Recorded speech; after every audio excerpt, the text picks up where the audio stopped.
আসসালামু আলাইকুম ওয়া রাহমাতুল্লাহি ওয়া বারাকাতুহু। আজকে আমি একটা খুব গুরুত্বপূর্ণ দোয়া নিয়ে আলোচনা করব। এই দোয়াটি খুব গুরুত্বপূর্ণ, তাই আপনারা ভিডিওটি মনোযোগ সহকারে দেখুন এবং শুনুন। হতে পারে এই দোয়াটি কারো মুখস্থ থাকতে পারে, আবার নাও থাকতে পারে। তাহলে চলুন দেখে নেই আমরা সেই দোয়াটি কি এবং তার ফজিলত কতটুকু। দোয়া ও প্রার্থনা স্বতন্ত্র একটি ইবাদত।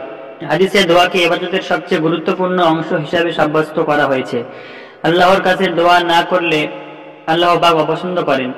দোয়ার মাধ্যমে সহজেই মহান আল্লাহ তাআলার সন্তুষ্টি লাভ করা যায়। যে কোনো বিপদ ও সমস্যায় সমাধান পাওয়া যায়।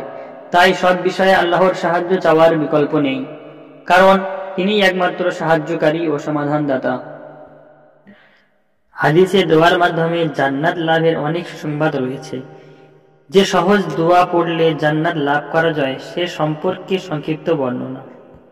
যেই দোয়ায় জান্নাত ওয়াজিব হয়ে যায়। রাদিতু বিল্লাহি রাব্বা ওয়া বিল ইসলামি দীনা ওয়া বিমুহাম্মাদিন রাসূলা সাল্লাল্লাহু আলাইহি ওয়াসাল্লাম। এইবার আমরা দোয়াটির উচ্চারণ এবং বাংলা অর্থ জেনে নিব। উচ্চারণ: রাদিতু বিল্লাহি রাব্বান ওয়া বিল ইসলামি দীনা ওয়া বিমুহাম্মাদিন নাবিয়্যান ওয়া রাসূলা সাল্লাল্লাহু আলাইহি ওয়াসাল্লাম। অর্থ: আমি আল্লাহকে রব, ইসলামকে দ্বীন এবং মুহাম্মদুর রাসূলুল্লাহ সাল্লাল্লাহু আলাইহি ওয়াসাল্লামকে রাসূল হিসাবে সন্তুষ্ট চিত্তে মেনে নিয়েছি। এইবার আমরা এই দোয়াটাকে হাদিস থেকে প্রমাণ করতে চাই।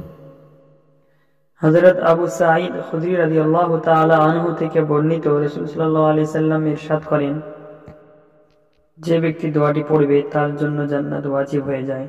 হাদিসে আছে, এই কথাটি শুনে আবু সাঈদ খুদরি রাদিয়াল্লাহু তাআলা আনহু আনন্দে বিস্মিত হয়ে যান। আবু দাউদ হাদিস নাম্বার 1529। অন্য এক হাদিসে মুনাইজির রাদিয়াল্লাহু তাআলা আনহু থেকে বর্ণিত হয়েছে, আমি রাসূলুল্লাহ সাল্লাল্লাহু আলাইহি সাল্লামকে বলতে শুনেছি, যে ব্যক্তি সকালে রাদিতু বিল্লাহি রাব্বান ওয়া বিল ইসলামি দীনান ওয়া বিমুহাম্মাদিন নাবিয়্যান ওয়া রাসূলা পড়বে, আমি তার হাত ধরে তাকে জান্নাতে পৌঁছে দেব। হাদিস থেকে এটা প্রমাণ হয়ে গেল যে এই দোয়াটা আমরা সকালবেলা পড়ব ফজরের নামাজ আদায় করার পর।